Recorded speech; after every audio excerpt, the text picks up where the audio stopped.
কেন্দ্রীয় সরকারি, আধা সরকারি এবং স্বশাসিত সংস্থার অবসরপ্রাপ্ত কর্মচারীদের পেনশন পুনর্বিন্যাস ও বিভিন্ন সুযোগ সুবিধা সংক্রান্ত দাবিকে সামনে রেখে রাজ্যে কনভেনশনের আয়োজন করেছে forum of civil pensioners association Tripura state. সংগঠনের পক্ষ থেকে জারি করা এক প্রেস বিজ্ঞপ্তিতে জানানো হয়েছে, অষ্টম বেতন কমিশন গঠনের পরেও অবসরপ্রাপ্ত কর্মচারীদের পেনশন পুনর্বিন্যাস ও অন্যান্য দাবি দাওয়া নিয়ে এখনও পর্যন্ত কোনো কার্যকর পদক্ষেপ গ্রহণ করা হয়নি। পাশাপাশি কেন্দ্রীয় সরকার 2025 সালের অর্থ বিলের মাধ্যমে ভ্যালিডেশন অ্যাক্ট চালু করে পুরনো ও নতুন পেনশনারদের মধ্যে বিভাজন সৃষ্টির চেষ্টা করছে বলেও অভিযোগ সংগঠনের। বিজ্ঞপ্তিতে আরও বলা হয়, এই সিদ্ধান্তের বিরুদ্ধে দেশজুড়ে প্রায় 69 লক্ষ পেনশনারদের বিভিন্ন সংগঠন গত এক বছর ধরে ধারাবাহিকভাবে আন্দোলন ও গণ আন্দোলন সংগঠিত করে চলেছে। ত্রিপুরাতেও ফোরাম অফ সিভিল পেনশনার্স অ্যাসোসিয়েশনের উদ্যোগে একাধিক কর্মসূচি পালন করা হয়েছে।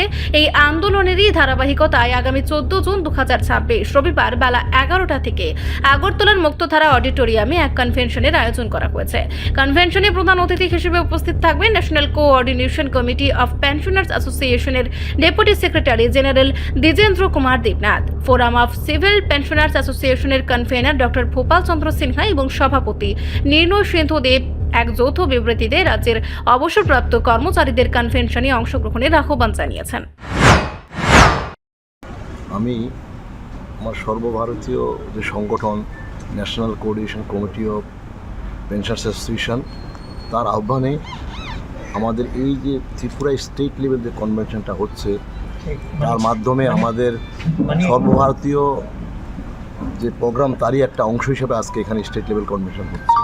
মুখ্যত দাবি হচ্ছে যে দাবিগুলো নিয়ে আমরা সর্বভারতীয় ভিত্তিক প্রতিটি রাজ্যে পেনশনার্স সমাজ, শুধু সেন্ট্রাল গভর্নমেন্ট পেনশনার্স নয়, তার বাইরেও সকল আমার পেনশনার্সদেরকে নিয়ে আমরা বিভিন্ন স্তরে আমাদের district level, state level, all India level, পার্লামেন্টের সামনে ধর্ণা দেওয়া, এমপিদেরকে যোগাযোগ করা, তাদের হাতে মেমোরান্ডাম পেশ করা, প্রধানমন্ত্রী, রাষ্ট্রপতি সর্বস্তরে প্রেস মিট করা, আদার সেন্ট্রাল ট্রেড ইউনিয়নস এবং সবাইকে নিয়ে আমরা চেষ্টা করেছিলাম যে আমাদের যে জেনুইন, যে আমাদের জাস্টিফাইড যে গ্রিভেন্সেসগুলো আছে পেনশনার্সদের, তাকে সেটেল করার জন্য।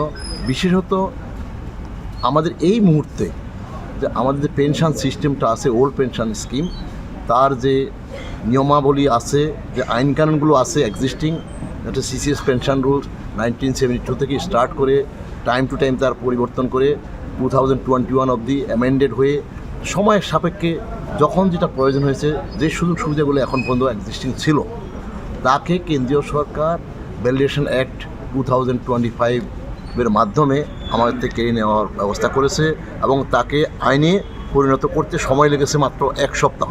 অথচ আমরা দেখেছি সমস্ত ভারতবর্ষে বিভিন্ন ক্ষেত্রে বিভিন্ন যে কোনো আইনকানুন পাশ করতে লোকসভা, তার রাজ্যসভা, তারপর রাষ্ট্রপতি, এতে সময় লাগে প্রচুর, কিন্তু তারা উইদিন এ উইক এটাকে পাশ করেছে এবং ইমপ্লিমেন্ট করার চেষ্টা করছে। সেই আইনের মাধ্যমে যে এক্সিস্টিং যে পেনশনস যে রুলসটা আছে, সিসিএস পেনশন রুলস, তাকে কেটে দেওয়া হয়েছে।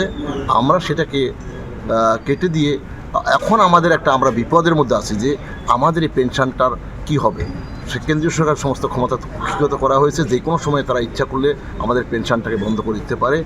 ইতিমধ্যে আমাদের অষ্টম বেতন আয়োগের গঠন হয়েছে আমাদের আন্দোলনের ফলে। সেই অষ্টম বেতন আয়োগও আমাদেরকে তার পরিসীমার থেকে বাইরে রাখা হয়েছে। We are in a doubt যে আমাদেরকে এর মধ্যে কীভাবে কী করবে এবং যারা পে কমিশনে বা কী ধরনের কী করবে, তা আমরা খুব তার উপরে ভিত্তি করে আজকে আলোচনার জন্য আমরা এখানে কনভেনশনে এসেছি। আমরা আশা করব যে আমাদের সর্বভারতীয় ভিত্তিতে আমরা এর পরবর্তী যে আমাদের প্রোগ্রাম, সেটা আমরা চক আউট করে নেক্সট 19 জুলাই আমাদের সেন্ট্রাল এক্সিকিউটিভ বসবে চেন্নাইতে। আমরা নেক্সট ফেজ অফ প্রোগ্রাম আমরা ঠিক করব। আপনার পরিচয়টা? আমি ডিকে দেবনাথ, আমি deputy secretary general NCCPA। Report সংবাদ প্রতীক্ষা।